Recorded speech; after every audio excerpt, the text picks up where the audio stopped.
ce pape François qui est formé à la spiritualité ignatienne et qui ouvre de nouveaux chemins pour l'Église, lesquels? Ignace de Loyola n'a pas légué un héritage théologique ou philosophique spécifique à la Compagnie de Jésus. Les jésuites n'ont jamais professé une doctrine théologique unique. Par contre, on retrouve d'une façon générale chez les jésuites un style ou une manière de faire qui caractérise certainement la Compagnie. Ignace s'y référait régulièrement en renvoyant ses compagnons à ce qu'il appelait notre manière de procéder. De quoi s'agit-il? La manière de procéder de la Compagnie trouve son fondement dans l'expérience même de son fondateur. À la suite des révélations reçues lors de sa promenade sur le bord du Gardonner, Ignace comprit qu'il s'agissait de trouver Dieu en toutes choses.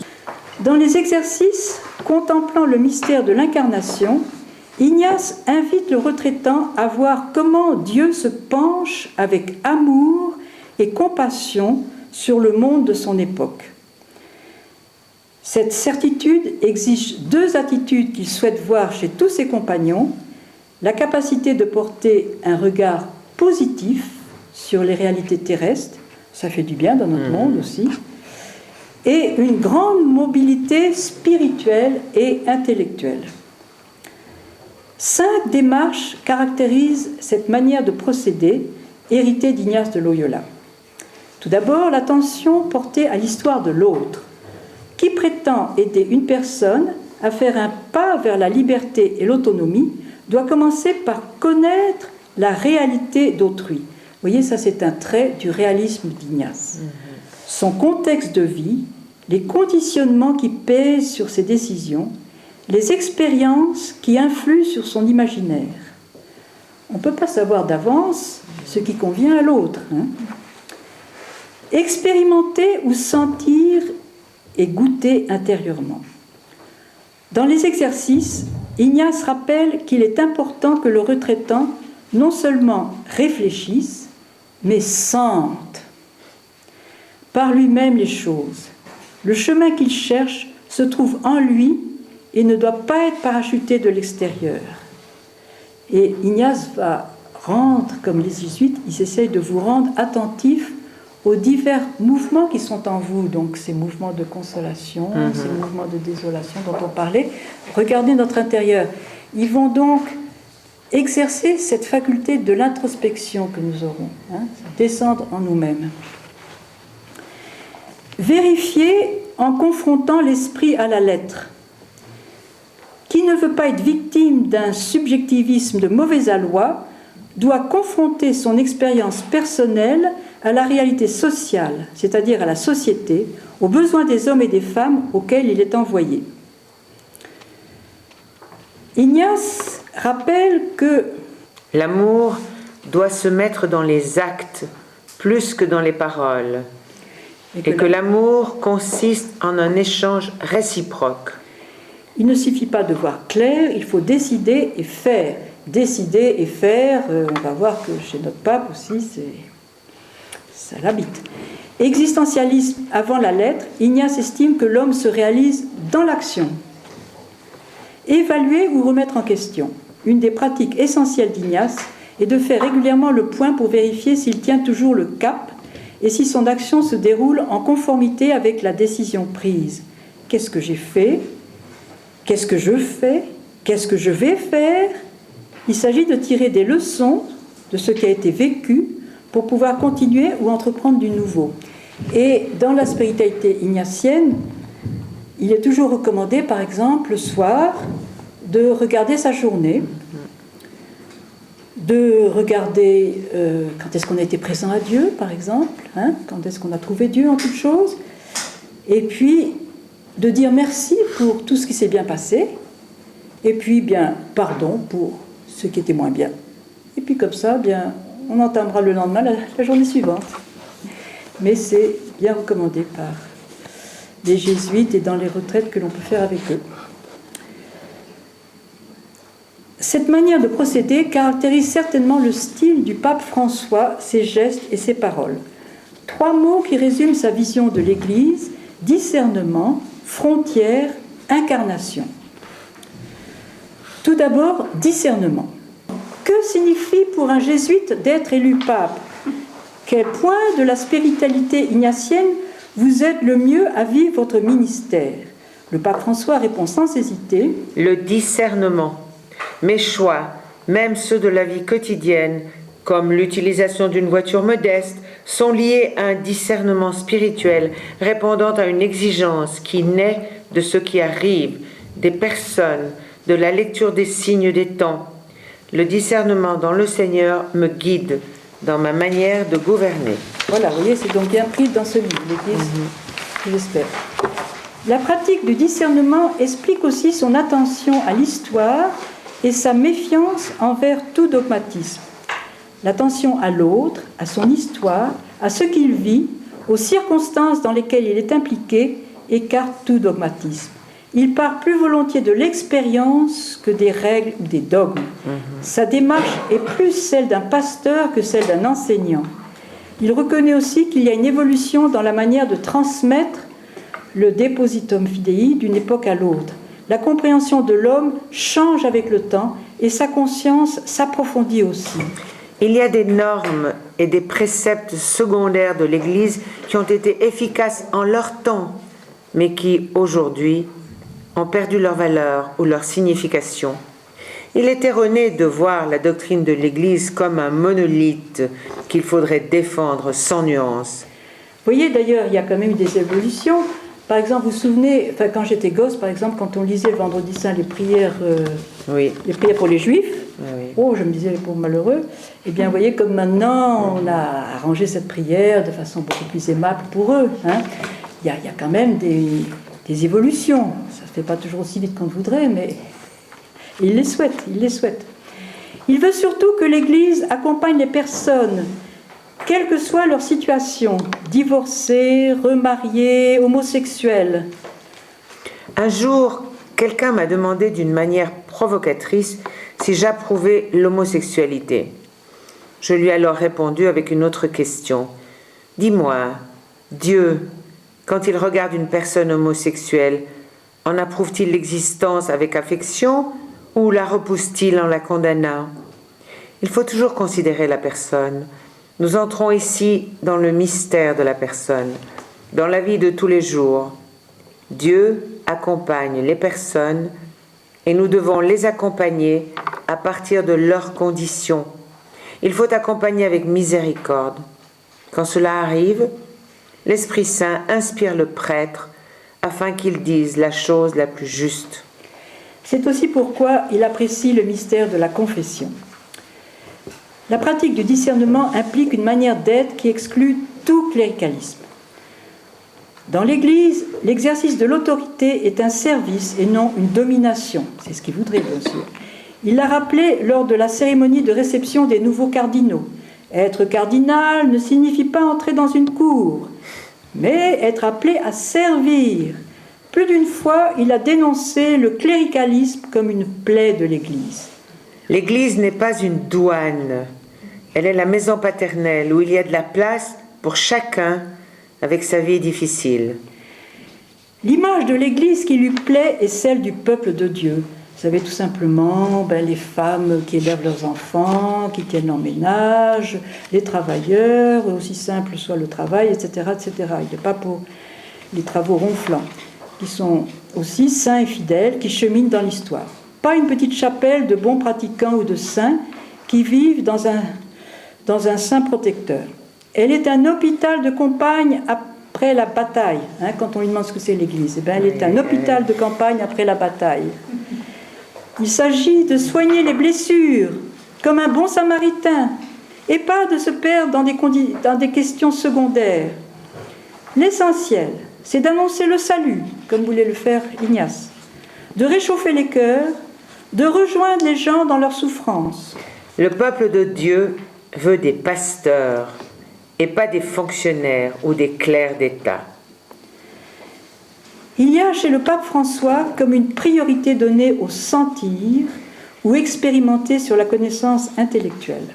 Ce n'est pas d'en savoir beaucoup qui rassasie et satisfait l'âme, mais de sentir et de goûter les choses intérieurement. Et alors, parmi ses artistes préférés, eh bien, j'ai vu qu'il était très classique. Enfin, il cite Caravage, il cite Chagall, en musique, il aime Mozart, Bach, Beethoven, Wagner et sa tétralogie. Et il dira que la créativité est importante. Un jésuite doit être créatif. Merveilleux, ça. Ouais. Sa conception de l'exercice du gouvernement est basée sur la consultation et le discernement.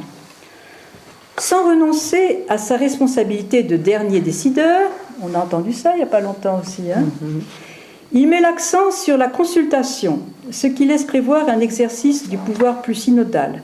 Il a d'ailleurs affirmé dans son exhortation apostolique, alors ça c'est aussi la joie de l'Évangile, elle est là, et ça s'il y a un livre que vous devez lire en priorité, c'est ce petit livre. Il est d'abord facile à lire et il est fondamental, c'est une merveille, la joie de l'Évangile. Parce que c'est là où il donne vraiment son enseignement, on trouve notre pape là, et puis il est facile à lire, puis il est tonique, il fait du bien, il voit les choses positivement. Alors c'est la joie de l'Évangile, vous l'avez aussi, je vous l'ai signalé, mais il faut le lire, c'est vraiment, lisez-le, c'est le plus important. Dans le dialogue avec les frères orthodoxes, nous les catholiques, nous avons la possibilité d'apprendre quelque chose de plus dans le sens de la collégialité épiscopale et sur l'expérience de la synodalité. Plus d'une fois déjà, il a insisté sur une meilleure mise en œuvre de la collégialité. Il faut reconnaître ce que l'Esprit Saint a semé chez les autres comme un don qui nous est aussi destiné. La large consultation sur la famille qu'il avait ordonnée en préparation du synode en était un point fort. Dans l'interview aux revues jésuites, faisant allusion à sa manière d'exercer l'autorité lorsqu'il était jeune provincial d'Argentine, il reconnaît que sa manière autoritaire de prendre des décisions avait créé des problèmes. Et il ajoute « Maintenant, j'entends quelques personnes me dire « Ne consultez pas trop, décidez. Au contraire, je crois que la consultation est essentielle. Je veux des consultations réelles, pas formelles. » Et c'est bien pour cela qu'il a institué son G8, la consultation des 8 cardinaux. Un autre aspect de son héritage ignatien, même au niveau du vocabulaire, est son appel à l'Église de se tenir aux frontières, c'est-à-dire de regarder au-delà d'elle-même. Parlant des jésuites, le pape François en donne la définition suivante. Une personne à la pensée incomplète, à la pensée ouverte. Le jésuite pense toujours, continuellement, en regardant l'horizon vers lequel il doit aller et en mettant le Christ au centre. Un mot caractérise cette tension constitutive de la spiritualité ignatienne. Davantage, masse, faire un pas de plus, aller plus loin, avancer. Il y a là un dynamisme qui est comme la marque de la compagnie et qui ne lui a pas toujours valu des amitiés, bien au contraire. Alors, vous voyez, c'est quand même Pierre et Monet qui disent ça. Bien sûr, les jésuites, eh bien, on sait que plusieurs fois, ils ont quand même été exclus de leur pays. De la Suisse. Ce n'est qu'en 1973 qu'ils ont pu revenir en Suisse. Alors, voilà, bien sûr, ce dynamisme, de ne pas vouloir être trop conforme à quelque chose qui étouffe, etc., ça peut déranger les gens qui sont bien installés. Alors, voilà, donc, bien sûr qu'ils ont eu des reproches. Alors, on ne va pas retenir forcément une sorte de reproche. Ils en ont eu. Heureusement, ils ont bien survécu et on est encore bien content de les avoir. Le pape François, lui-même, est un homme à la pensée ouverte et incomplète. Il sait bien d'où il part, de sa foi au Christ, on le disait. Mais pour lui, le Christ, le chemin à parcourir reste ouvert sur un horizon toujours plus vaste. Il demande que pour l'évangélisation, on fasse preuve de créativité, d'imagination, de générosité. Qui se situe aux frontières n'est pas devant une barrière. L'Église n'est pas une douane. Quelle belle formule, hein ? Oui, c'est génial, ça. En s'exprimant de la sorte, le pape François dit son refus d'une Église repliée sur elle-même. L'Église n'existe pas pour elle-même, mais pour le monde et pour son salut. Elle doit être une église en sortie, décentrée. Sa place est dans les périphéries existentielles et pas dans les laboratoires de pastoral. Sur les chemins, en route, comme les disciples d'Emmaüs, pour se mêler à leur conversation et réchauffer les cœurs. Je ne veux pas une église préoccupée d'être le centre et qui finit renfermée dans un enchevêtrement de fixations et de procédures. Dans une allocution pour clôturer la 12e journée de pastoral social à Buenos Aires, il avait déclaré le pire, la maladie la pire consiste à unifier la pensée. C'est l'autisme de l'intelligence, le sentiment qui nous conduit à concevoir la réalité à l'intérieur de notre bulle. C'est pourquoi il est important de redécouvrir l'altérité et le dialogue. Vous voyez comme il insiste. Ah oui, dessus, moi je trouve ça sublime. Ouais. La mobilité propre du jésuite, sa disponibilité face aux événements, ce que saint Ignace appelle l'indifférence de la balance dans les exercices. Alors j'ai un petit exemple pris dans ma famille, vous ne m'en voudrez pas, mais je vous le dis, un exemple de cette balance. J'ai un fils, certains savent qu'il est prêtre, et il avait accompli ses 10 ans à Romont, comme curé de Romont. Et il se trouve que quand ils ont accompli 10 ans, en principe, ils vont voir leur vicaire épiscopal, et puis, en principe, au bout de 10 ans, on doit bouger, enfin, voilà, on fait le point. Et alors, Pascal va trouver, c'était Marc Donzé, il lui dit, écoute, je suis très heureux à Romont, enfin, évidemment, j'ai 17 paroisses, je ne chôme pas, je ne suis pas tout seul, mais enfin... Je suis très heureux 17. là, je suis bien intégré, donc si je dois rester, ça me va très bien, parce qu'en général, ils peuvent encore rester 5 ans s'il le faut. Maintenant, si tu as besoin de moi ailleurs, je suis aussi disponible. Et alors Marc Donzé a ri en disant, ah ben dis donc, hein, tu es bien nanti de la balance ignatienne. Hein. Nanti, hein. C'est-à-dire, voilà, vous voyez la différence dans la décision à prendre. Si on m'envoie ailleurs, bon, j'accepte. Si je reste, ben, c'est bien aussi. Donc, il n'était pas à dire, oh non, je veux ça, je veux ça, je veux ça. Vous voyez ? Le pape François veut être ouvert aux signes des temps, c'est-à-dire attentif à ce qui l'entoure. La question qu'il se pose est, est-ce que je me laisse surprendre par Dieu, comme a fait Marie ? Ou est-ce que je m'enferme dans mes sécurités, sécurité matérielle, sécurité intellectuelle, sécurité idéologique, sécurité de mes projets? Il pénètre dans l'intérieur des gens. Une spiritualité de l'incarnation, sa christologie comme point central et sa manière de méditer l'Évangile. Le Christ Jésus qu'il prêche est incarné aujourd'hui dans la réalité du monde et de la société contemporaine. Pour lui, le Christ n'a pas encore achevé sa mission et il invite ses disciples, c'est-à-dire les chrétiens, c'est-à-dire nous autres, à la poursuivre avec lui, aujourd'hui, dans les circonstances qui sont celles de notre temps. Il ne cesse d'encourager les chrétiens à suivre le Christ, à lui faire confiance. Il suffit de lire ces petites homélies de chaque jour au cours de la messe matinale à Sainte-Marthe pour s'en convaincre. Il envoie ce qu'on appelle les tweets, comme on dit là, les tweets. Voilà, les tweets, voilà. Il commente l'Évangile et médite à la manière proposée par Ignace de Loyola dans les exercices spirituels, voir les personnes, écouter ce qu'elles disent et regarder ce qu'elles font et trouver sa place dans cette scène. On en parlait déjà tout à l'heure. Chercher et trouver Dieu en toutes choses, alors ça je crois qu'aujourd'hui vous pourrez le retenir, ça fait au moins la 4e fois qu'on le dit, ou 5e, une pensée évolutive. Dieu est partout.